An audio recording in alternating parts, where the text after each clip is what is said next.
Biblia inasema mambo mawili kwa habari ya kutoa. Sema amen. Kwa habari ya nini? Ya kutoa. Inazungumza maneno mawili. Jambo la kwanza inaongea kwa maana ya zawadi.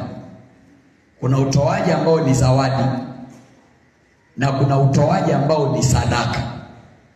Sasa unisikilize kwa makini. Na sadaka ziko aina tatu. Aina ya kwanza ya sadaka ni sadaka za shukrani. Amen. Ambazo watu wengi sana wamezisahau. Watu wengi wamesahau sadaka za shukrani, na kwa sababu hiyo Mungu amekoma kutenda kwenye maisha yao ya kila siku. Haleluya, haleluya. Ubarikiwe. Mungu unajua mtu yeyote anapokufanyia tendo jema na ukamshukuru kwa maneno mazuri na ukamshukuru kwa zawadi, shukrani huwa inamfanya mtu aone kukutendea tena na tena na tena. Na kukosa shukrani huwa ni dalili ya siku za mwisho. Amina, amina.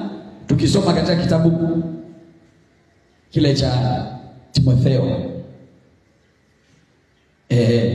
watu watakuwa wenye nini? Wenye kukosa shukrani. Kwa hiyo siku za mwisho watu watakosa shukrani hata mbele za Mungu. Kuna mengi sana Mungu ametutendea, lakini ni namna gani tunarudi kwa kumwambia Mungu asante? Tunakuwa na maneno ambayo kila mtu anaweza kuwa nayo, lakini nini kinatofautisha kati ya shukrani yetu na shukrani ya watu wasiomjua Mungu? Kwa shukrani ya watu wanaomjua Mungu huwa wanabeba sadaka. Sema sadaka. Sadaka ni kitu unachotoa ambacho huwezi kuwa na kumbukumbu nacho. Yaani sio kama unavyolipa deni. Unajua kuna watu wanatoa sadaka alafu wanahesabu. Nimemtolea Mungu 10,000 wiki iliyopita, mwezi ule nimtolea Mungu 100,000, mwezi ule nimtolea Mungu shilingi milioni 2, mwezi ule nimtolea Mungu, yaani jumla ya sadaka nilizotoa sasa imefika milioni 20. Unaingia kwenye jiko la gesi.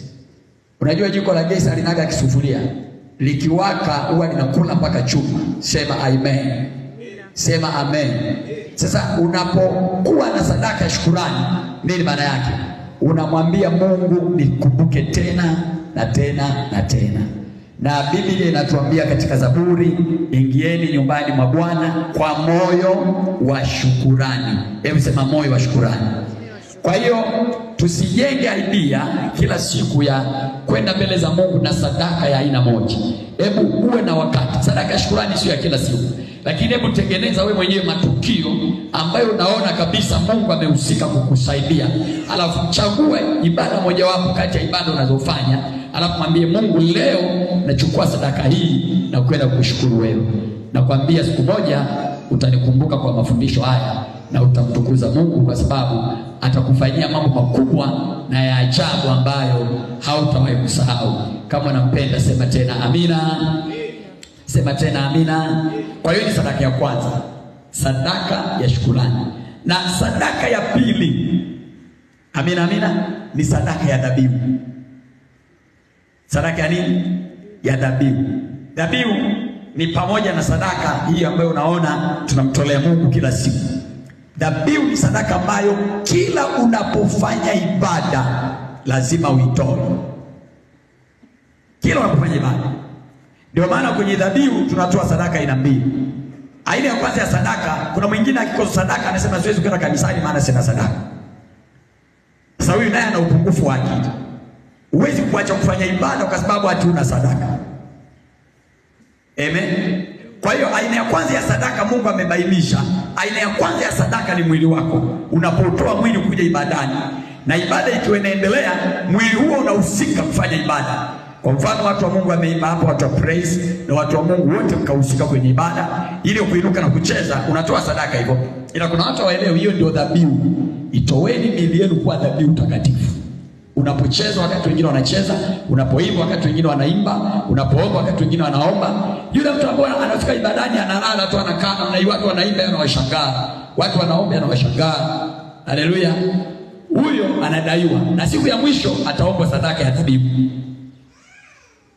Kwa hiyo ni aina ya kwanza ya sadaka. Aina ya pili ya dhabihu ni sadaka hizi za matoleo ya ibada. Inapofika kama hapa, tutakwenda kutoa sadaka zetu ambazo hazina masharti.